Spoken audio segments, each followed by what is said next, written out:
Hallo Freunde, herzlich willkommen zum dritten und letzten Bauanleitungsvideo. Wenn wir mit dem Ding fertig sind, dann sieht es so aus, dann habt ihr wirklich einen kompletten Kran, Unterteil, Stützenteil, Oberteil. Die anderen zwei sind fertig, die haben wir letzte und vorletzte Woche gebaut. Heute kümmern wir uns um die Drehscheibe und alles, was hier oben gelb ist. Ich erkläre es euch wieder detailliert in einzelnen Modulen. Ihr werdet auch sehen, wie ich es zusammengebaut habe.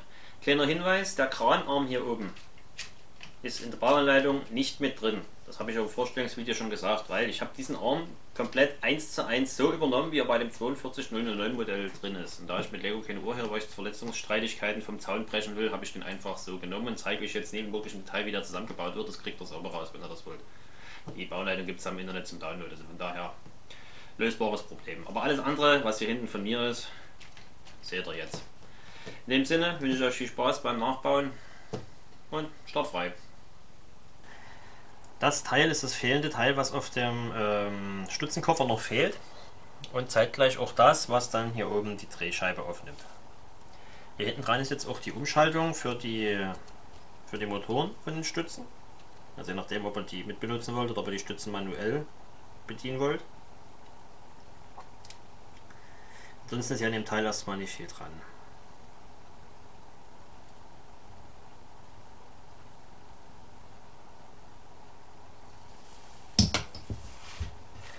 Das nächste Teil ist schon ein bisschen aufwendiger.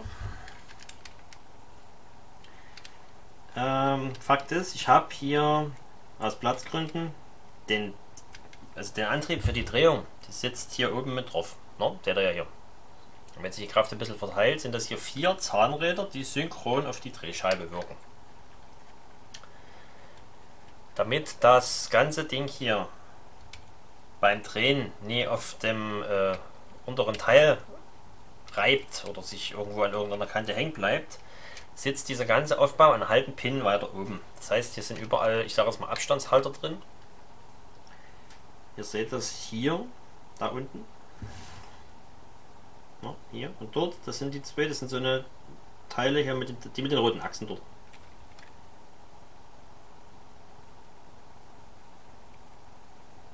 Und auf der anderen Seite genau dasselbe nochmal. Das hier unten drin ist ein 7er Liftarm.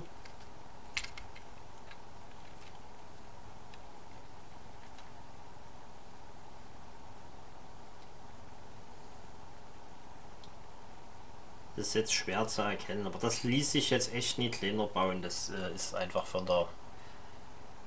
Kompaktheit her wäre das hier Aufwand gewesen, das ganze Ding einzeln zu bauen. Aber ich denke, man kann es erahnen, wie ich es zusammengebaut habe. Ich werde euch hier noch ein paar Detailfotos machen und dann das entsprechend reinmachen. Ich denke, dann kriegt ihr das zusammen, wie das hier ist.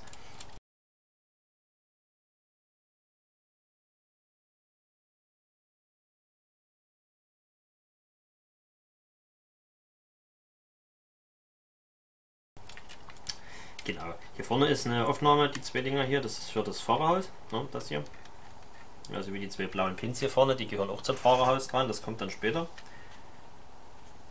Und ansonsten ist ja erstmal auch noch nicht groß dran. Das Interessante kommt jetzt als nächstes.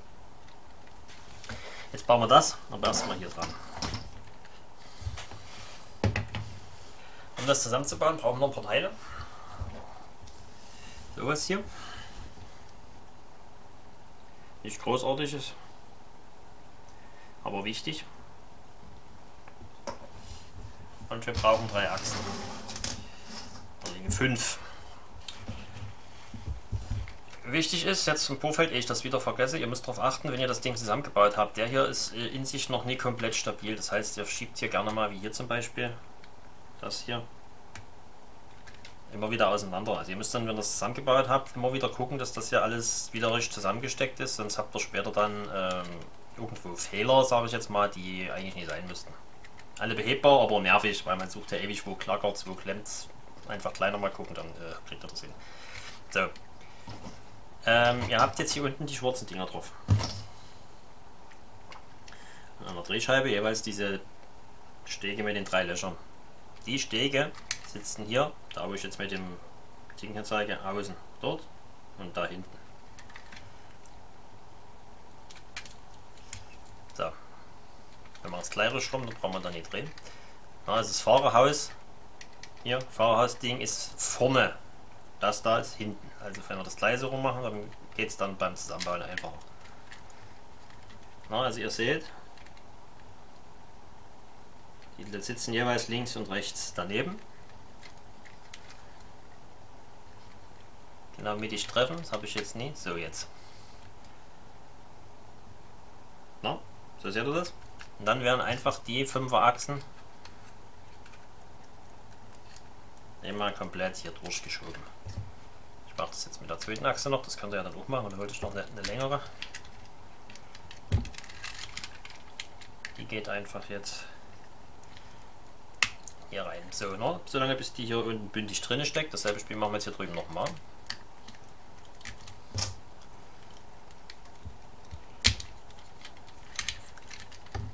Ist ein bisschen Verkantung hier dabei, aber es geht. So, na, jetzt habt ihr das. Und jetzt kann es aber noch passieren, dass das Ding, wenn ihr hier viel Kraft aufwendet, dann zieht es die schwarzen Dinger von den grauen Rahmen runter. Und damit das nie passiert, gibt es das Teil. Das hängt zum einen hier unter den drunter, damit es das ganze Ding nie rauszieht, und wird dann aber von den Seiten mit den roten Pins arretiert.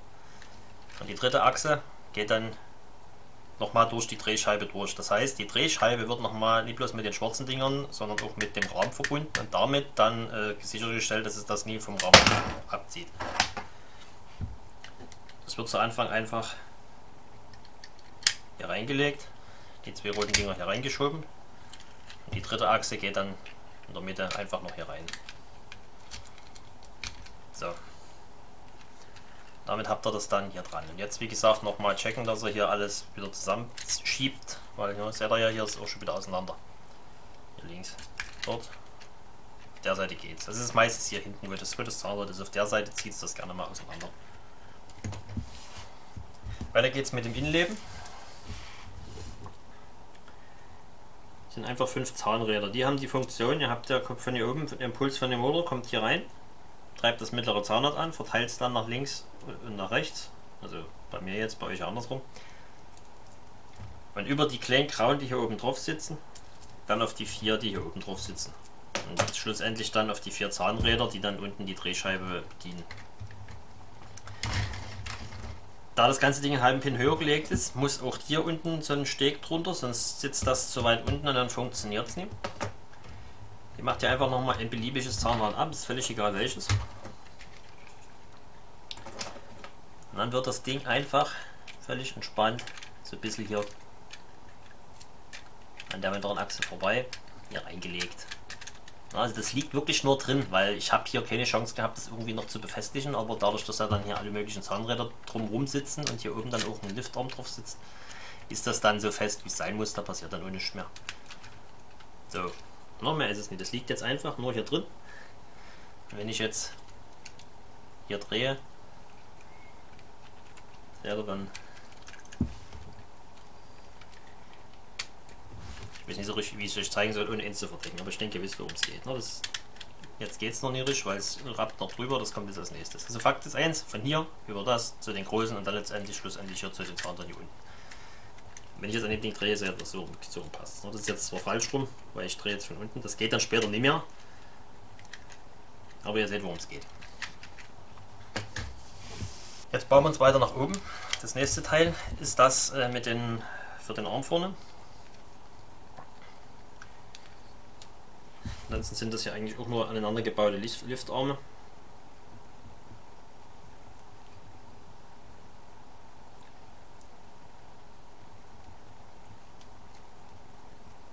Das hier vorne ist dann noch wichtig, damit es vorne nicht abhebt. Das sehen wir jetzt gleich. Genau, und so sieht das von unten aus. Und diese 4 Pins hier hinten, die 2 Buchsen, was hier so ein Doppelpin mit Buchse ist, und die 2 mit den Kreuzachsen. Und genau andersrum davon dann hier bei dem habt ihr das hier inventiert. Die kommen jetzt, die werden jetzt ineinander gesteckt. Also das ist eindeutig hier, das sieht man jetzt auf dem Videobild schlecht, aber wenn ihr das dann so zusammengebaut habt, wie ich es hier habt, dann seht ihr das. Das geht einfach von hier oben hier rein. Ja, ihr trefft dort. Nur die 4 Pins, das ist selbst erklärend, wenn man es sieht, die gehen einfach übereinander.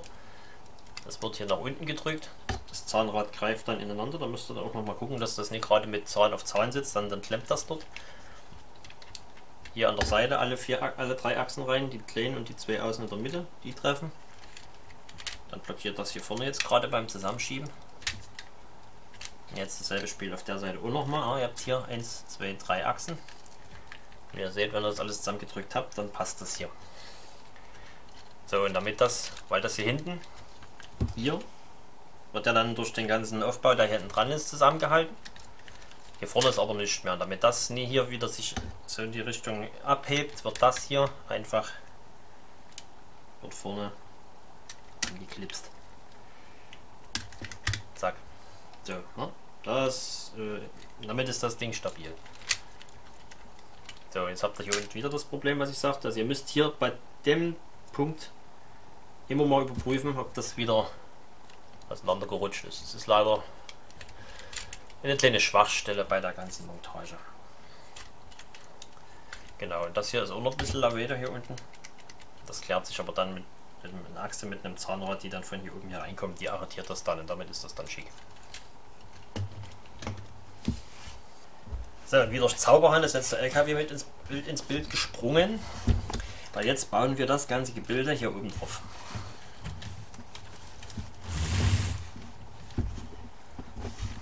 Drehen wir nochmal rum. No? Also habt ihr hier den Rahmen und ihr habt hier den Rahmen. Und hier genau dazwischen, mittig, sitzen die hellen 5er Liftarme. Und dann habt ihr hier ein Pinloch und hier habt ihr noch 3 Pinlöcher. Dasselbe spielt auf der anderen Seite auch nochmal. Das einzelne vorne ist das. Dann habt ihr hier 2 blaue, jetzt war die Farbe weg. Und hier hinten sind es 2 blaue und ein schwarzer. Da ich das Auto vorhin bloß nochmal auf die Schnelle auseinandergezogen habe, der eine schwarze sitzt hier oben drin. Den nehme ich jetzt noch mal raus und stecke den hier drüben wieder rein. So. Na, also 2 blaue und ein schwarzer, das sind die 3 Pins hier hinten. Und der einzelne blaue hier vorne, das ist der hier vorne. Beim Zusammenfädeln müsst ihr noch darauf achten, dass ihr hier die Umschaltung nach unten habt und damit sich das vereinfacht, dann hier hinten, je nachdem wo bei euch die Stellung ist, die Umschaltzahnräder reinschieben. Dann könnt ihr das, sonst müsst ihr es versuchen schräg zu treffen, das ist aber schwieriger, als wenn ihr das genau 90 Grad macht und steckt es dann hier rein. Und das nächste, was noch ist, das habt ihr ja im zweiten Video schon gesehen, ihr müsst jetzt die Teile hier, entweder ihr macht sie nochmal komplett ab oder ihr zieht sie dann einfach nur noch mal kurz auseinander. Das muss hier dazwischen und die landen dann hier an der Seite wieder an den Rahmen drin. Ne? Das landet dann hier, deswegen. So. Ansonsten ist es einfach nur draufsetzen, runterdrücken, wer ist es nie. Umschaltung treffen, das. Ich fange vorne links an. Das sitzt schon. Die 3 Pins sitzen auch. Jetzt ziehe ich das hier umeinander rum. Und dasselbe Spiel mache ich jetzt von meiner Perspektive im Blindflug hier drüben nochmal.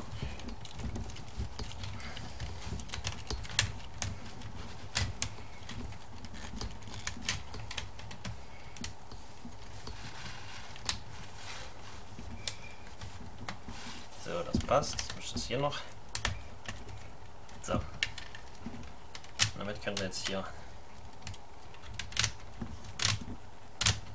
Die Umschaltung funktioniert. Das Ding sitzt fest. Hier drüben auf der Seite ist auch alles schick. Jetzt bauen wir nach oben weiter. Das nächste Teil ist noch nicht der Arm, aber der hängt über einen Strick hier mit dran. Das nächste Teil ist das, was hier oben drauf kommt. Das ist das mit der Winde. Also mit dem Seil quasi. Also ihr habt da 2 gelbe Dinger, die sind nur der Optik wegen und halten hier oben die Winde auf Position. Achtet darauf beim Zusammenbauen dann, die rutschen hier auch gerne mal auseinander. Nur hier an der Stelle. Da klemmt aber dann der Arm. Dass die dann, wenn ihr fertig seid, dass ihr das Ding hier wieder richtig bis ran und auch das hier richtig bis runter drückt. Dort ist auch nochmal eine Schwachstelle, das rutscht gerne bei der Montage auseinander unbemerkt und dann klemmt es zum Schluss was, wenn ihr es ausprobieren wollt. Ansonsten ist ja wie gesagt auch wieder nicht mehr viel dran, was irgendwie Hexenwerk ist. Das sind einfach aneinandergereihte Teile. Die gelben hier auch wieder für mich zur Orientierung, wenn man es auseinanderbaut, dass man weiß, wo man es auseinanderziehen muss, ohne dass gleich alles auseinanderfällt. Können wir gerne schwarz machen, wenn ihr das wollt. Oder grau, je nachdem. Genau, das kommt hier oben drauf. Ihr habt hier das 2-3 mal blaue Pins und ihr habt hier drüben einen blauen und einen schwarzen Pin. Und Die landen jeweils hier unten in den freien Löchern. Der schwarze ist der einzige, der eigentlich wirklich klar ist. Das ist der hier drüben, dort in der Mitte. Und der zweite blaue, der landet hier vorne. Und damit ergeben sich die auf der anderen Seite noch von alleine. Die werden einfach hier drauf gesteckt. Wir fangen hier drüben an und können wir nicht verfehlen. Links und rechts. Auf der Seite fange ich jetzt an. Das ist der blaue und der schwarze. Strick nie einwickeln, das wäre fatal. Zack. Und dasselbe Spiel dann hier drüben. Damit ist das hier auch fest verbaut. Jetzt kommt der Kranarm dran. Wie schon bereits in der Vorstellung gesagt, den Kranarm zeige ich euch jetzt nicht detailliert. Das ist einfach derselbe wie aus dem 4209 Kran. Das ist einfach derselbe Arm. So wie er ist, habe ich ihn ausgebaut und hier wieder eingebaut. Der kommt hier oben dran. Hier vorne in die Löcher. Dazu müsst ihr einfach mal eins von beiden abmachen, ist egal welches. Achtet auf die Strick, dass der hier nicht verwickelt ist. Dann setzt ihr das nach hier drüben, guckt ihr die Achse raus. Die geht hier drüben in das Loch rein. Dann müsst ihr das hier einfach mal ein bisschen drum rumfädeln. So, steckt das wieder drauf. Und dann wieder hier rein. Dann ist das hier dran. Dann könnt ihr hier den Strick ein bisschen schick machen, dass der nicht so locker herum sitzt. Noch ist ja nicht dran, weil ihr könnt hier hinten rumdrehen, das ist wurscht, was macht. Und damit ist der Arm hier oben schon mal dran. Jetzt kommt wie gesagt der Punkt, wo er hier nochmal kontrolliert, dass das nie noch zusammengerutscht ist. Und dann nehmen wir hier mal zwei Batteriekästen zur Hilfe. Jetzt seht ihr das nämlich besser. Ihr müsst jetzt zum Ende darauf achten, wichtig, dass die beiden Aktuatoren, das sind ja zwei Stück, dass die gleiche Rausfahrposition haben, sonst ist das schief. Und zum anderen muss das dann mit dem Kreuz hier auf die rausstehende Achse. Aber das ist wie gesagt baugleich mit dem Kran. Also da habe ich nichts verändert an der Technologie, das ist genau dasselbe. Das wird einfach nur von links und rechts hier drauf gesteckt. So. Wie gesagt, achtet auf die Position von den Aktuatoren. So, und jetzt seht ihr auch schon, was hier passiert. Wenn ich das hier vor, dann verbiegt es das hier hinten, weil das hier vorne einfach schwerer ist als hinten. Aber das ist jetzt erstmal nie änderbar. Jetzt montieren wir hinten erstmal vor, das heißt, das fahren wir den erstmal wieder aus dem Bild. Den brauchen wir jetzt gleich wieder. So. Hinten. Das ist ein leerer Rahmen erstmal. Ihr habt hier zwei Kreuzpins, die zur Orientierung gelten, wo die Motoren dann drauf sitzen. Die sitzen zwar auch so hier drin, aber ich dachte, es ist sinnvoller, wenn die dort nochmal arretiert sind, dass sie wirklich in keine Richtung verrutschen. Die zwei Infrarotempfänger. Kabel für den Batteriekasten, das ist hier. Der Batteriekasten selber wird dann hier hinten an den 4 blauen Pins andocken. Und dann hatte ich euch ja erzählt, dass das Fahrzeug auch manuell zu steuern ist. Das sind dann die jeweiligen Räder hier, mit denen ihr dann die einzelnen Funktionen ansteuern könnt. Genau.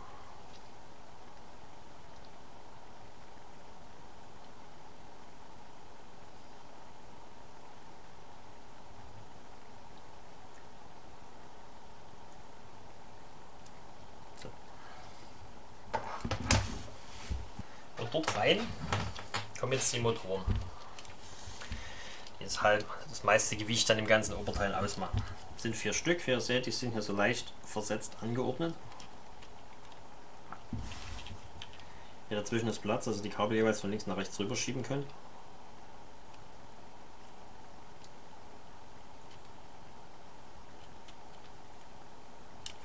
Hier ist auch besagte Umschaltung dran.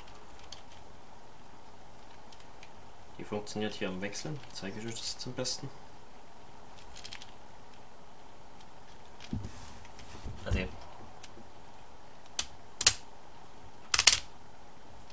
gut, jetzt habe ich zu weit gedreht in dem Fall. So, ne? Also das ist, ja, also die vorderen schiebt es nach vorne und die hinteren nach hinten. Dementsprechend ist es auch wichtig, dass ihr guckt, dass die Zahnräder immer dahinter sind, dass die ja logischerweise bei derselben Stellung alle eingerastet oder alle ausgerastet sind. Ne? Also das eine sitzt hier hin. Und die anderen Einrastzahnräder, die werden dann später von hier vorne drauf gesteckt, die fallen aber jetzt ständig ab, deswegen fehlen die jetzt hier noch.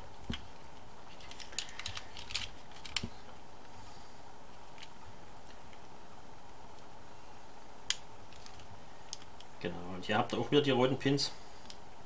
Hier vorne, da. Auf der anderen Seite auch. Die sind dann die Stelle, wo das, wenn es dann hinten am LKW dran ist, die werden reingeschoben und damit sitzt das dann fest. Und das ganze Ding wird jetzt einfach hier hinten reingeschoben. Ihr müsst jetzt darauf achten, dass die Zahnräder hier, das ist unten, und die Infrarotempfänger sitzen logischerweise mit dem Empfang oben. So, und dann geht das hier rein. Hier oben die grauen, die gehen hier oben durch. Dort. Und die schwarzen Achsen hier unten landen dann durch den Lüftarm hier in diesen beiden Verbindern. Dann könnt ihr das einfach hier aneinander zusammenschieben. Wenn es wie jetzt bei mir ein bisschen klemmt, liegt das nicht irgendwo an einem Stecker, der hier fängt, sondern müsst ihr einfach hier an der Achse mal ein bisschen drehen, dann ist das gerade um 45 Grad verdreht, deswegen geht das hier nicht zusammenzuschieben. Selbe Spiel da drüben. So, und wenn das alles passt, dann könnt ihr es zusammenschieben.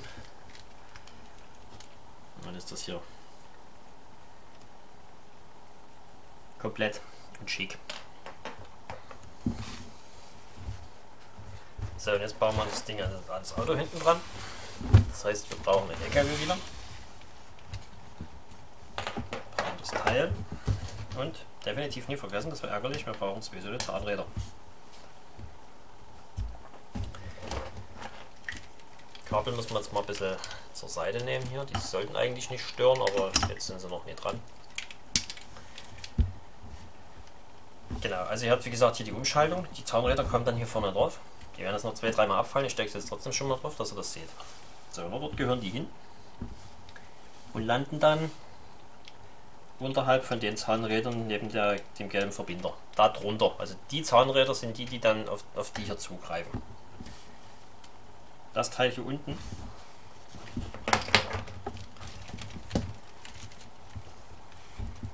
landet dann hier links neben dem großen und sichert dann auch schlussendlich, dass das hier nicht mehr hoch und runter wackeln kann. Wir müssen beim Reinschieben ein bisschen gucken, das Zahnrad hier hinten, das hier, verhärtet sich dann beim Reinschieben hier hinten mit der Buchse. Also das muss aneinander vorbei. Die Buchse, die auf der Achse ist, hier vorne, die Buchse sitzt genau neben dem Zahnrad und das Zahnrad dort sitzt neben der Buchse. Das muss aneinander vorbei. Das passt doch vorbei, aber da musst du gucken beim Reinschieben, dass das dort nicht verklemmt. So, ich schiebe das hier nochmal zusammen, weil das hat es durchs Gewicht vorne ein bisschen erhoben, aber das löst sich jetzt. Jetzt nehmen wir das einfach so wie es ist. Wie gesagt, achtet darauf, dass die Zahnräder hier oben drauf sitzen und dann schiebt er das einfach hier rein. An den Zahnrädern, wie gesagt, ein bisschen drehen, dass das nie Zahn auf Zahn, jetzt klemmt das hier unten, wie ich gerade sagte, da muss ich jetzt hier drüben am Zahnrad noch ein bisschen rumspielen. So, unten habe ich es drin, jetzt folgt hier oben noch. So. Wenn ihr alles drin habt, könnt ihr dann hier auf der Seite und auch auf der anderen den roten Verbindungspin reinstecken.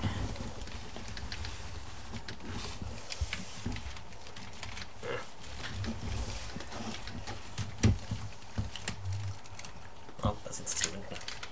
Dort. Der sichert schlussendlich alles, wenn wir es nochmal richtig zusammengeschoben haben, dass das hier alles wieder auseinander rutscht. Zumindest in dem Bauzustand. So, jetzt seht ihr das nochmal. Das Zahnrad hier unten, das war das, was gerade verklemmt war. Jetzt kann man hier auch die Kabel anstecken. Rot, gelb. Hätte er vorne schon machen können. Es ist letztendlich egal, wann er es macht, weil das ist ja alles ein Modul dann, sobald ihr die Motoren hier hinten in den Raum reingeschoben habt.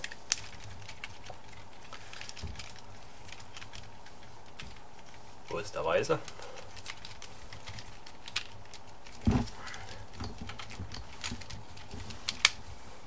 So. Ja, steckt er einfach hinten ran. So. Damit ist das auch dran. Zu guter Letzt fehlt hier hinten noch der Batteriekasten. Das sind einfach 2-3er Lüftarme und dann hier die Paneele dran. Der wird wie gesagt mit den blauen Pins kommen hier dahin, dorthin und dann jeweils auf der anderen Seite auch nochmal hier hinten einfach dran.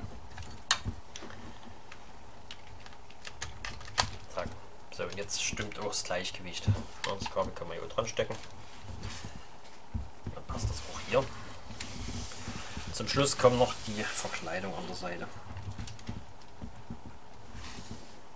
Ich fange gleich auf der Beifahrerseite an. Die Verkleidung, auch nicht großartiges. Ihr habt dann hier verschiedene Positionen dran, die mit Pins entweder an der Verkleidung oder im Aufbau selber zusammenstecken. Die Achsen von den Zahnrädern hier und da landen jeweils eine hier und eine dort. Für den Pin habt ihr hier das Teil. Und der Rest ergibt sich dann eigentlich zwangsläufig. Also da könnt ihr nie viel falsch machen. Die Verkleidung hier sichert jetzt nochmal final das ganze Konstrukt ab, dass das sich nicht hier auseinanderzieht, wenn es zu schwer wird. Wir fangen hinten an, 2 Achsen hier, gehen hier oben in die Löcher rein und damit trifft dann auch gleich der Pin, der jetzt hier in der Höhe neben meinem Daumen ist. Zack. Und die anderen Pins landen auch zwangsläufig hier vorne in ihren Positionen. Ein bisschen hin und her rütteln. So, und dann habt ihr hier oben den grauen noch, das ist dann der letzte. Dann ist die Seite schon dran. Katschin, LKW steht andersrum. Auf der Seite haben wir noch ein Fahrerhaus. Anlehnung an den 42009, aber leicht modifiziert. Die Tür ist ein bisschen anders. Und der Sitz, Special Feature, kann hier in alle möglichen Richtungen geklappt werden, aber das ist eher mechanisch bedingt, weniger der Absicht. Ansonsten habt ihr hier nochmal die 2 Pins, die dann die Verkleidung von der Seite halten. Die 2 Pins, der schwarze und der blaue, sind die hier an die vorhin schon mal erwähnten Dinger gehen. Und die 2 blauen hier unten landen dann hier unten an dem. Und der hier oben rausguckt, das L, 5×3er L hier oben, arretiert dann hier oben nochmal das.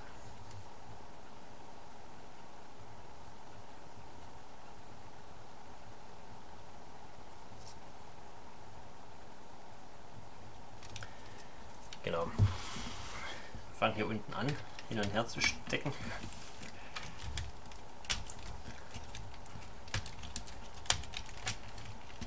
So. Dann ist das schon dran. Und die Verkleidung ist ähnlich wie die auf der anderen Seite. Hier fehlt bloß die Schräge hier vorne. Ansonsten habt ihr hier auch wieder 2 Aufnahmen für die beiden Achsen hier hinten. Der blaue Pin sitzt wieder an dem Teil hier. Und die 2 blaue, hier ist es nur einer. Der blaue, das ist irgendwo hier vorne. Da. Und dann habt ihr hier wie gesagt die 2 schwarzen noch, die dann hier vorne drauf sitzen.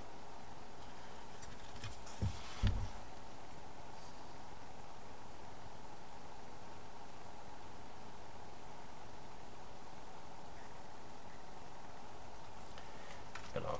Jetzt stecken wir es einfach hier dran. Zack. Vorne.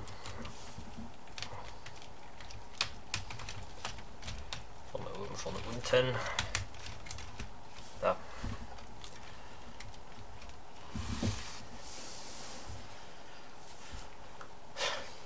Damit habt ihr es geschafft. So, fertig ist der Wagen. Jetzt habt ihr auch hoffentlich genauso wie bei mir ein halbwegs funktionierendes 3,9 Kilo schweres Modell vor der Nase stehen, mit dem ihr auch ein bisschen spielen könnt. Im Rahmen der technischen Möglichkeiten von Lego, versteht sich. Ne? Wie ihr es ja in der Vorstellung schon gesehen habt, das Ding ist ist ein Vitrinenmodell mit Funktionen. Also dranhängen würde ich wahrscheinlich schon nicht, weil das hält es nicht. Also ist eine Basis für euch, dort das zu optimieren. Wenn ihr das ein bisschen stabiler bauen wollt, könnt ihr das gerne machen. Ich verabschiede mich von der Serie. Mal sehen, was ich als nächstes baue und vor allem, wie lange das diesmal dauert. Ich wünsche euch eine schöne Zeit, einen schönen Sommer, weil zum Hochladungszeitpunkt haben wir hier gerade Anfang Mai. In dem Sinne, schöne Zeit, viel Spaß beim Bauen, vielen Dank fürs Zusehen und bis zum nächsten Mal. Ciao, ciao.